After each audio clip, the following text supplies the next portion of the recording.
Hi guys, Joe Burnich with Big West Marketing and CarpetCleaningWebsites.net. Today we're going to talk about phone skills and how important this stuff is. There's 6 different things I want to talk about, and they're really easy, simple habits that you need to form to really take your business to a new level. So what if increasing your phone skills would bump your business up by 20%? That could mean an extra $5,000, $10,000, $15,000 a year depending on your pricing structure and how big your company actually is. So if you want to put it in dollar terms, it can really increase the bottom line, and the stuff is really simple. You just have to get in the habit of doing that.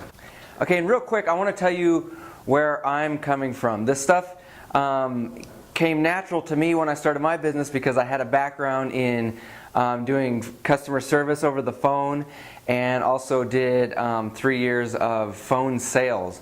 So we were constantly having training, ongoing training with these companies to improve our phone skills. And so when I started my business, it just kind of came natural to me to do this stuff. So, but what I realized after I called 30 carpet cleaners in one day, after a big promotion I needed to call all these people. I realized that that customer service skills on the phone definitely are not common sense, and something that people really need to work on and improve in order to make their business really work at the peak level. So, and then this is stuff that I tweaked and applied in my carpet cleaning business over a period of 5 years before I sold it. So I'm going to share the six things with you guys right now. Okay, so the number one biggest problem I saw when I called these 30 carpet cleaners that day was that only half of them actually picked up the phone. I know it's hard if you're a one-man show to be cleaning, picking up the phone, having conversations with clients face-to-face, and doing all that stuff. But if you don't pick up the phone, the chances of you closing that deal, the chances of them even leaving a message, go way down. So it's very important, number one, to pick up the phone. I was actually going to name this video "Pick Up the Damn Phone," but I thought that might be too harsh because I was kind of frustrated after not getting a hold of a lot of the carpet cleaners I was trying to call. Okay, now so number two, I know there are times when you absolutely cannot pick up the phone. Maybe it's late at night, maybe you are doing something that absolutely cannot be interrupted. In those times, you need to make sure that you have a voicemail set up. Another huge problem I saw was that people either didn't have voicemail set up, or they just left the generic, the one that comes with your cell phone. Don't do that. Set up a nice professional voicemail. And a couple things you need to keep in mind: keep it short, keep it 15 seconds or less. Make sure you smile. Make sure you have a big smile while you're leaving the message. That will actually come through, and I'll talk about that in a minute. And then the next thing is, you need to call people back as soon as you possibly can. I always made sure that I checked my voicemail a minimum of 3 times per day, and I would try to call people back. If you wait an hour or longer, the chances of them actually being able to schedule the job with you have decreased significantly. If you wait an hour, they're probably on. They probably called 3 other carpet cleaners. The first one to pick up usually gets the job. Okay, number 3, you want to have some kind of phone script written out and practiced before you ever even pick up the phone. Okay, so once you do it a few times, you're not going to be reading something, but you want to have something in writing the first few times that you do this. After you memorize it, then fine, it'll just become second nature. But you want to have something already planned, ready to say, and there are several reasons that you want to do this.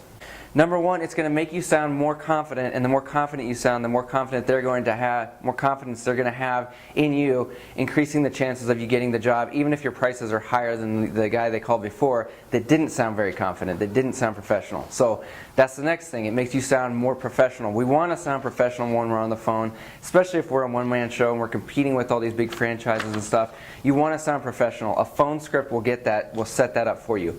Another thing you want to do is have your frequently asked questions scripted out as well. You want to make sure that all of the questions that people ask you on a regular basis, you want to make sure you have quick, professional answers ready for them. And that will also increase your professionalism. It'll also help you get on and off the phone faster and back onto the job. Okay, The next thing I want to talk about is price quotes. If you're doing price quotes over the phone, some people don't, but some people do. I did. So if you're going to be doing price quotes over the phone, you need to make sure you have all your prices in a chart that you can quickly look up and spit out to the customer, because if you're kind of hesitating, or they can tell that you're thinking about it before you give them a price, then they lose confidence in you. They may think that you're trying to give them a price on the fly just because depending on your mood. If you're in a good mood, you're going to give them a good price. If you're in a bad mood, you're going to give them a bad price. They might not be thinking that, but subconsciously that's kind of what happens. So the easier, faster, and more professional you sound when you're giving your price quotes, the better chance you are of getting that job. And like I said before, even if your prices are higher than the last guy they talked to, if you come off more professional with more confidence, and these are high quality clients, you're probably going to get the job. So doing that one little thing will make a big difference. Now, I have another video all about package pricing. If you want to check that out, that will help you with this. And there also is a downloadable phone script in there, and there's also a downloadable pricing chart that you can tweak, put your own prices in there, have it ready to go, have it right by your phone every time somebody calls. Okay, number 5, you want to smile when you're on the phone.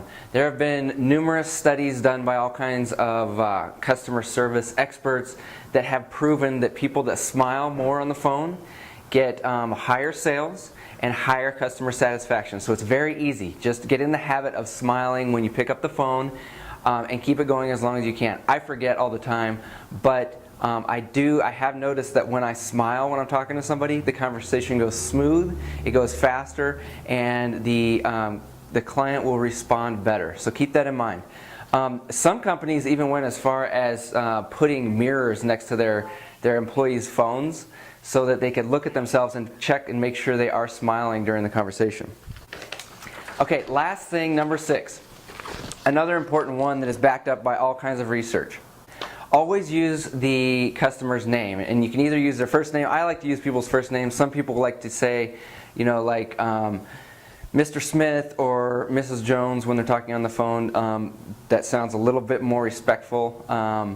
But I like to go with the kind of like the friend approach. If you use somebody's name during the conversation, you always want to use it a minimum of 2. I like to use it 3 times. I like to use it at the beginning of the conversation, so I'm always asking their name at the beginning as soon as I can. And then I'll use it 1 time during the conversation, and then I'll use it at the very end at the closing. So I'll be like, okay, Mrs. Smith, or okay, Susan, I will see you 2 o'clock next Tuesday. You always want to do that. And the reason that we want to do this is because it gives people a feeling that they know you. If you start using their name during the conversation, even if you've never met, it subconsciously will give them a little bit of a feeling like they actually know you. So it'll instill trust. And of course, people like to do business with those people that they know and that they trust. So that'll give you a little bit more trust as the conversation goes along. Okay, and another thing is when you're talking on the phone, you need to give your customer your full attention. So a lot of times I'll hear guys like talking to somebody else during the conversation, or they're like just a minute, and then they go, and make sure that if at all possible, make sure that you are completely focused on the customer, because you want to make them feel important. If they don't feel important, then the chances of you getting that job have gone way down. So just keep that in mind, just something small that I wanted to throw in there.